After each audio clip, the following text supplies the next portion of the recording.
Welcome back, everyone, to the No BS Real Estate Podcast, your listen-in how-to guide to the Australian property and finance market. I'm your host, Joe, and today we have Lorna Wang with us from Investie. She's a buyer's advocate. She's been killing it in the market. She has an unbelievable background and story, which I can't wait to share with everyone on how she got into buyer's advocacy. So, Lorna, thank you so much for being here. No, thank you so much, Joe. It's so cool. I've been hanging out to do an episode with you because, like I said, I really loved your story. And the way I kind of like to do these episodes is I get straight into it. And, I won't rapid fire too much. But my first question to you is, how did you get into buyer's advocacy and what drives your passion for helping people find their right fit home or investment property? No, thanks so much, Joe, for the compliments. But yeah, I guess in terms of getting into the advocacy space, honestly, it was just really going through the experience of working with one. And I feel like, when I just worked with that one, it was just such a great experience in terms of the first property that I purchased. It was completely on my own, and so it was just a really poor experience on that end. And yeah, I just found it, I just found that I didn't really get what I wanted from that investment as Mm, well. So yeah, the first property that I bought, yeah, backtracking a bit, yeah, it was an investment property when I was like 22. And that one actually didn't perform very well. And it wasn't until years later when, I look back and it was just like, such a disappointing experience and, feeling like I had, really taken a hit in terms mm. of, yeah, going through that. And so, yeah, after that experience, I heard about a buyer's agent and, obviously did a bit more research just to understand what it was. And then I took a chance in terms of like, working with one. And that really kind of propelled my own property portfolio to the next level in terms of scaling and getting the sort of growth that I was after. And yeah, and that's pretty much like the catalyst for me wanting to be a buyer's agent, particularly in the investing space, because yeah, I don't want to see anyone kind of go through the experience of, buying something that's a poor performer and, doesn't get, people don't get what they want out of it. That's such a cool story. Like, what a way to get into the industry because you know when you experience something firsthand, like obviously whoever you used as an advocate must have been really inspiring for you to then say, this is what I want to do on the back of that. So I really love that story and your passion behind it. And I think, when I look at the service, a lot of Australians don't really know much about buyers advocacy. Yes, there's a big portion of the market that use buyers advocates, and there's some that don't. How does the typical service offering work with yourself? Like if someone was to come to you and, ask for some assistance, what's the typical steps that you follow when it comes to buyers advocacy and your process? Yeah, so with what I do, it's really to get a really clear understanding of the client. What is their current situation in terms of, their earnings, their saving habits, their spending, that sort of thing. I really need to get a clear picture on who they are and also what are they trying to achieve and why are they trying to achieve it as well. So, really taking a step back before we go and actually search for the property, really just get to know them, what their comforts are and what their risk tolerance is. And yeah, taking them through that process and kind of creating that purchasing brief.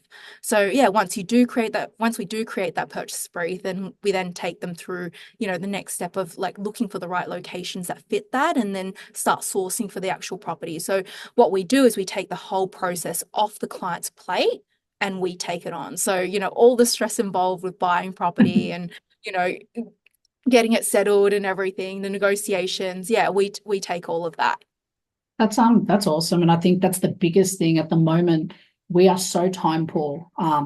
As times progress, like whether you have kids or you're working in full-time jobs or you're a full-time, house person, there's so there's so little time to do things. So you guys, it sounds like you guys really take the brunt of, that time away from, the research and spending, hours scrolling online at night. You guys are doing that kind of part of the process and also helping them save money in negotiation. Yeah, exactly. Like going back onto that time pause aspect of things, like, we pretty much all work full time, and if not more as well, depending on what you do. If you're a business owner, or, if you're working in a large corporate and you have like KPIs to meet, and then, you've got your evenings. And evenings obviously is your personal time, and your weekends is your like social time. Like, just people just don't really have the time to do that research. But not only that, just like learn about property and the property buying process, because that in itself, like, most people will only ever buy, a couple of properties. So with the experience that they have, a lot of the time they don't Mm, quite understand what's actually involved. And the thing is, with Australia, the unfortunate thing is that every state is also different when it comes to the buying process. So yeah, that's kind of like where we are able to step in, and especially being, Australia-wide buying, that kind of really helps our clients, yeah, pretty much like give them the options. full scope, yeah, full scope of like what to expect and everything.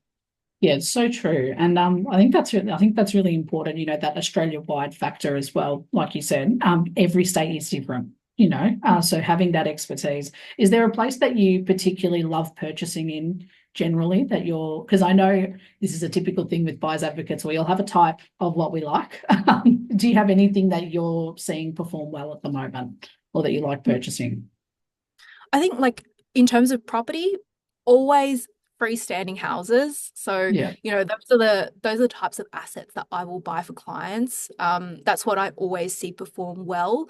But in terms of like location wise, that can change from time to Mm. time. So, for example, right now, like, everyone's talking about Queensland, but 6 months ago, everyone was talking about Perth and WA, and the markets are always going to change. And it's also, everyone's a little bit different in terms of what's in their portfolio as well. So, diversity is really important when trying to build a portfolio too. So, but yeah, in terms of like probably the easiest places to buy is in terms of Queensland, kind of like the buyer sometimes does have like a bit of an upper hand when it comes to negotiations in terms of pest and building and all of that. But yeah, every state I've been buying in, pretty much across Australia. Well, no, that's really interesting. And I think you're definitely right with that Perth and Queensland conversation. It has switched everyone I've spoken to has been talking about those two hotspots in particular. So no, it's interesting. And I would love to know, do you have like a successful negotiation story, kind of like that, it's that person who needed to secure a deal, you've obviously represented them. It was a bit of a tough negotiation, but you ended up getting, some success. Can you share any tales of your journeys? Mm. Um, I don't have like, I guess, a client that was like maybe desperately purchasing something, but I did have a client earlier this year who I helped purchase in Adelaide. And the Mm. story is actually a bit of a funny one. So, look, this property, it actually came onto the market. However, the property was just a little bit unique in the sense that I think the vendors probably could have changed a couple of things up. Look, the furniture was a bit gaudy, and I think there's probably like a bit of a spicy backstory behind it, Oh because no. yeah, there was like one bedroom that was like completely black, Okay. like walls, ceiling, mirrors. Oh, jeez. And yeah, I think it put a lot of, people off from, putting in an offer. There were offers. Yeah. However, the thing that actually made it even worse was that the vendors needed a really long-term settlement as well. So, Right. coupled with, the strange property, and Mhm. also, the long-term settlement, a lot of home buyers couldn't actually buy it. And with myself, I'd put in an offer. It wasn't the highest offer, and we were actually able to secure it. So I Oh, was, wow. yeah, I was so stoked about that purchase, because what we did is, after it did settle, it took about a week to paint. So, Yeah. we removed the mirrors, just painted the property and everything. And yeah, it was like, I think the paint was only like 7 grand. And, in terms of like what my bottom of the range, yeah, we were able to get it much lower as well. Wow, that's so funny. I can't get over. It's like a 50 Shades of Grey kind of dungeon house. Oh my Yeah, it's gosh. definitely the most memorable like Oh property yeah. purchase to date. Yeah, I think that'll stick with you for a while. So, but good on you for getting that lower price in. I think that's so key. Maybe you came in with the property opportunity, the way it was set up. A lot of people were like, maybe not. And you came in and said, no, there's an opportunity here. A bit of paint can fix this, a bit of touch-ups can fix that. And that actually leads me to like one interesting question, I guess, is often people get caught up on the look and feel of a property, things that are cosmetic that can be changed. How do you go about picking properties? Because obviously we're visual people. Like as humans, we like to see something that's aesthetically pleasing to us and we're more drawn to it. So we end up saying, that's the house I like. And it's very hard to overlook factors like, well, the walls are purple and the curtains are yellow and I'm not into it. And how do I get rid of it? But you have to see beyond that, because those are cosmetic changes. So what's your advice to people, I guess, who are going through these open for inspections and as an owner occupier, and they are seeing little things like that could be changed, but they can't get over it. They're like, oh, this is so crap. I'm not going to buy the property. But how do you kind of see past that when you're looking at properties yourself, even? Mm. I guess like from an owner occupier perspective, if you're living in it, then yeah, it definitely can be a little bit more challenging because, there are preferences, that sort of thing. But there's certain things that you can and can't change when it comes to a property. So for example, if you're looking at, the aspect of a property, like something like that, you're definitely not going to be able to change, certain floor plans as well. So when it comes to those items, like you know, those things, you can't change them, and obviously you've got to just take it as is. But if there's other things like, carpets or like, purple walls, as you mentioned, or the kitchen's a little bit older, you've got to look at your budget as well. Does it work with the numbers? Like, are you able to actually make those changes? But then from like an investment perspective, particularly like I do find that a lot of the time with investors, they can just, you know, they can be like, oh, I want a 4 bed, 2 bath, 2 car garage. Mm, And, us as the buyer's agent, as the buyer's advocate, taking them through the process, I've got to really understand, what is the specific reason behind that. And look, if we can't push past that, then obviously, we do let them know there's certain reasons that it may take a lot longer to find something that is suitable as mm. well. So then you've got the opportunity cost of missing out on all these other properties that don't meet your criteria. So yeah, it can be a bit difficult, but then also, once you then, really understand the client, or when I speak with them, most of them do turn around and be like, no, that actually does make sense. And Yeah. it's all about like the numbers when it comes to investing anyway. So, they're not going to be living in it. It's unlikely that they will ever will. Most Yeah. of them won't even go and see the property either. So it's just got to work from like from a dollars perspective. No, it's interesting. And I think you bring up an interesting point there when you say you're looking at the structure, like the things you can't control, like can't change and can't control. It's like, well, often they might be the things that are really attractive about the property just because something's a different color or something's not really that good, aesthetically pleasing. It doesn't mean that we can't, like you said, factor it into a budget or factor it into your pricing to kind of Yeah. account for, okay, well, I really hate the walls, but I love the location. I love the structure of the property itself and the floor plan. How much do I have to offer to then factor in, painting this house in my budget or fixing the yard the way you want it or whatever it is. So I think that's a really interesting point that you bring up. Lorna, I've loved chatting to you this morning. I think, you've had some really solid bits of advice there for customers. And the way I like to end the episode is ask you for that last piece of advice for the listeners out there today who are, homeowners or maybe they're first time investors and they're just starting their journey, whether they're about to buy or maybe they're halfway through their purchase, they've been on market for a while. What's your advice to them at the moment going through the home buying journey? Hmm. I think like if I was to look back at my own journey, for me, it took me like 7 years to save for my first deposit. And, over those 7 years, I think what I could have really done was either gotten a mentor or, just really like educated myself about Mm. property before actually jumping in.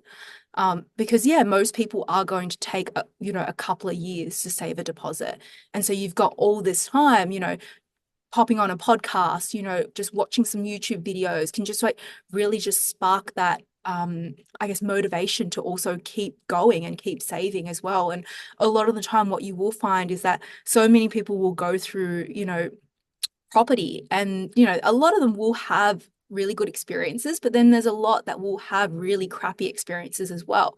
But then just like learning off how people have been able to do it themselves will just like really help you as a property buyer, whether it's a you being an owner occupier or you being an investor. Like as an owner occupier, there's so many things that I think people don't really consider when buying their own home. Like they'll just look at the inside of the house, decide whether or not they like it, but Mhm. don't really consider the external factors. Like what about the neighborhood? Is it in like an area that they want to be buying in? Like Yes. what's the street like? Is it on a busy road? Those sorts of things. So yeah, there's so many factors that people will go, they'll go and take a look at an open home for what, like 10, 15 minutes and then make a decision as to whether or not they'll put in an offer. And that's really not enough time. Like there's so much more behind it. And especially if you're spending, hundreds of thousands, even like 1 million or plus just on a property, you've got to do the due diligence behind it. You've got to get yourself educated. That's such solid advice. I love that. Get yourself educated is that keynote. It's the way you put it in the last part, especially with the timing of how much time we actually spend in opens before we make that decision. It's so true. So thank you. I love that. I'm going to leave that message to ring through true to everyone who's listening.